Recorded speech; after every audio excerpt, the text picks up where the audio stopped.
Je ne fais absolument pas 18 heures de travail par semaine et ça n'arrive jamais dans l'année. Je ne peux pas vous dire combien de temps je travaille par semaine, c'est extrêmement variable. Ça peut aller de 20 heures à 60 heures suivant les semaines. C'est compliqué, je ne pourrais pas dire. C'est pas juste le temps devant les élèves, ça c'est clair. Ouais. Par contre, ouais, j'ai jamais compté, je sais pas.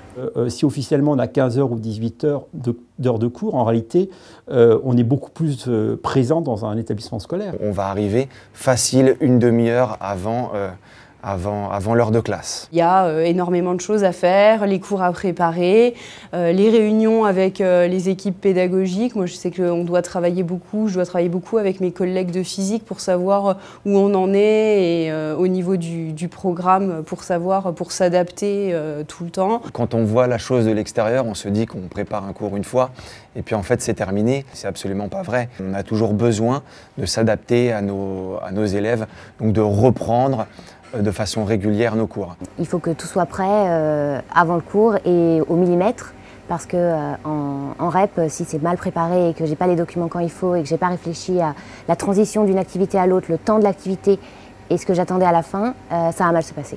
Il y a les copies à corriger, les contrôles à préparer. En tant que professeur de physique-chimie, je dois aussi m'occuper de tout ce qui va être le matériel, donc préparer le matériel pour les expériences, préparer les solutions en chimie, nettoyer le matériel, ranger après derrière. Et puis après, donc il y a évidemment, comme tous les professeurs, les conseils de classe auxquels il faut assister. Donc il faut aussi rédiger les appréciations pour tous les élèves. Un conseil de classe, c'est une journée de préparation à peu près. Donc il faut que je fasse les appréciations de français pour les élèves. Il faut que je fasse des appréciations générales, donc en prenant en compte tous les commentaires et toutes les notes qui ont été obtenues au trimestre dans toutes les matières. Quand on a par exemple 4 classes, et dans ces 4 classes on a 30 élèves, ça fait plus d'une centaine d'appréciations à faire. On a parfois des dates limites qui nous contraignent en plus. Mais ce qui me prend le plus de temps, c'est tout ce qui se passe avec les élèves en dehors du cours et avec les parents. Et même des choses très concrètes, il y a des papiers à rendre, les familles ne savent pas forcément comment les remplir. Les élèves vont les oublier, les perdre, c'est à moi de refaire, de redialoguer. C'est tout le moment où je dois jongler, les chercher, appeler au téléphone. J'en suis à envoyer des SMS aux familles pour avoir tel document. Une fois que tout ça c'est terminé, là commence le travail de préparation dont j'ai parlé et le travail des copies.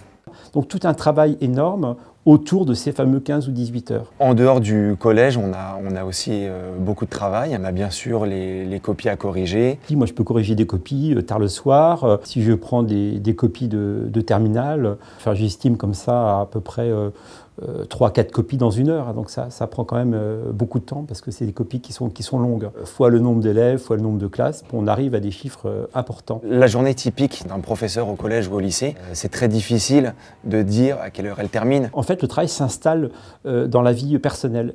Donc les appréciations, les notes à rentrer, les dernières copies à corriger. Et puis après, on a bien sûr les conseils de classe qui nous font terminer très tard. Donc ça peut être 19 h, 20 h. Alors estimer le temps de travail réel, c'est difficile, hein, mais à mon avis, je dépasse très largement les 40 heures, hein, sans aucun problème, quoi.